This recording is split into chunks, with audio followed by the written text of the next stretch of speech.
Der Komponist, the composer. In Berlin live many people, and one could be a composer. He would likely live on the top floor of an old yellow building on a tree-shaded back street of Neukölln. His neighbors would all know him, for he frequents the cafes and must, at least once a day, saunter down the avenue on a walk headed nowhere important. You know, spazieren gehen, to engage in aimless meander for the pure pleasure of walking. Sometimes on his way home he buys a paper-wrapped bouquet of wildflowers from the corner florist and walks up all 4 flights to his apartment.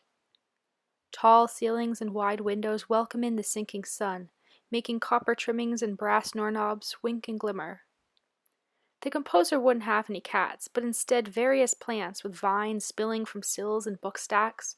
He reads everything, from poetry to politics, and is always lending out books.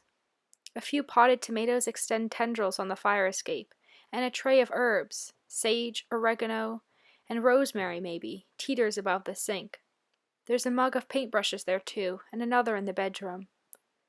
An easel stands in the living room far from the piano. The wooden floor is paint-stained, although drop cloths lie in crumpled heaps by stacked canvases.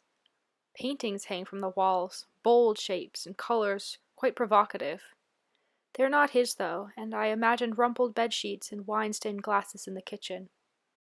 He is in the midst of a piece, say unemptied wastebaskets of score paper and dull pencils. The piano waits patiently upright. It keeps the worn sofa and Persian rug company, aware of the latter's perceived superiority. Have you heard of such a man? I asked the newspaper boy, the Turk, the lady I am sitting beside on the Bahn. Do you know of this composer in a city of millions? So far, no one does, and so I continue attending operas and coffee shops and spazieren gehen.